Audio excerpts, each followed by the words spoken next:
Hello guys, সবাই কেমন আছো? আমি কিন্তু বেশ ভালো আছি। তো আজকে কিন্তু 25শে ডিসেম্বর। তো সকাল সকাল বেরিয়ে পড়েছি। আগে থেকে তেমন একটা প্ল্যানিং ছিল না, হুট করে প্ল্যানিংটা করা আর বেরিয়ে পড়া।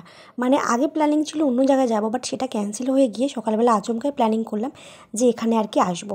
তো যেমন ভাবনা তেমন বেরিয়ে পড়েছি। আচ্ছা, কোথায় এসেছি সেটা নয় পরেই বলছি তোমাদেরকে। হ্যাঁ, এখন এসছি চিড়িয়াখানাতে। এটা হচ্ছে ইকো পার্কের 6 নম্বর গেটে। হচ্ছে তো ভিডিও, এটা পুরো কমপ্লিট করবো। দেবে ফার্স্ট টাইম এসছি এখানে আমি, আর ওদিকে আরও অনেকে এসছি। তো তোমরা তো জানতেই পারলে যে আমরা কোথায় এসেছি। তো এখানে কিন্তু এসেছি আমার শ্বশুরবাড়ির ফ্যামিলি, মানে ননদ, শাশুড়ি আর আমি সুজিত আর ওর ছেলে মেয়ে, মানে আমার ননদের ছেলে মেয়ে। একা একা রং মিছিল ছিলে না যখন। বলবে না, কিছু বলার নেই।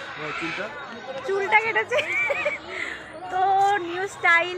ওর নাকি মাথায় চুল উঠে যাচ্ছে, যার জন্য চুলটা কেটে একদম এমন করে যেন ধরতে না পারি আর চুল না কেটে উঠবে না। এখন রোজ তেল দিচ্ছে একদম।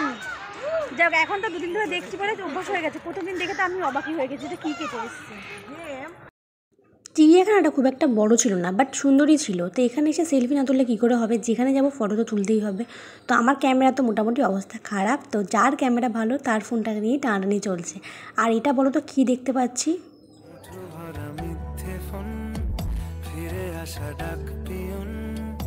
এখানে অনেক ধরনের পশু ছিল না, আবার কিছু কিছু পশু ছিল। যেমন ছিল না মধ্যে বাঘ পড়েছে, তারপরে সিংহ, তারপরে হাতি, এইগুলো ছিল না, বাট আবার অনেক কিছুই ছিল। কুমির ছিল, 2-3 ধরনের হরিণ ছিল, জেব্রা ছিল, জিরাফ ছিল, নানা রকমের পাখিও ছিল। কিন্তু আমি সাপ কিন্তু একটাও দেখতে পাইনি। এখানে সাপটাও আই থিঙ্ক হয়তো ছিল না। মোটামুটি আমরা পুরোটাই ঘুরেছিলাম, তো দেখতে পাইনি। আচ্ছা, আমি এবারে বলি আমরা বেরিয়েছিলাম কখন। আমরা ঠিক বেরিয়েছিলাম দুপুরবেলা খাওয়া দাওয়া কমপ্লিট করার পরে ঠিক 2-2:30টার দিকে। ওখান থেকে বেরিয়ে ভাবলাম আগে ইকো পার্ক যাবো, তো তার আগে চলো একটু ওই চিড়িয়াখানাটা ঘুরে আসি। তো সেই চিড়িয়াখানায় কখনো যাওয়া হয়নি, এটাই ফার্স্ট টাইম আমি গেছিলাম।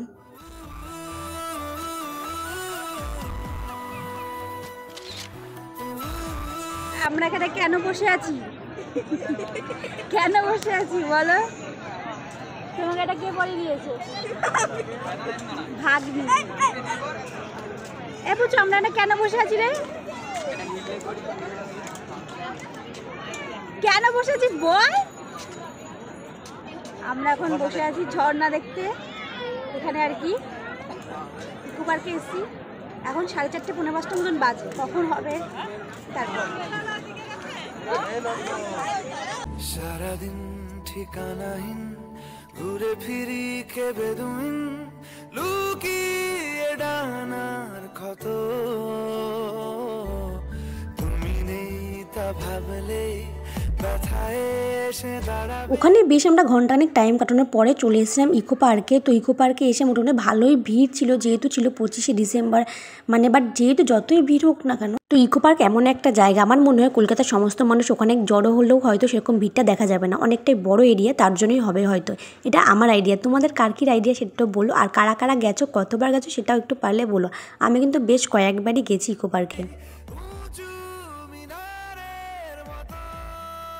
এখানে দেখতে পাচ্ছ ভিডিওটা কিন্তু আমি করছি না, আমার বর করছে। এখন ও মোটামুটি আমার মতনই ভালো ব্লগ করতে শিখে গেছে। তো অনেক অনেক ক্লিপ ওই আমাকে তুলে দিয়েছে, আমি তো অনেক অনেক তুলিও নি। তো সেগুলো আমরা ওর থেকেই নেওয়া।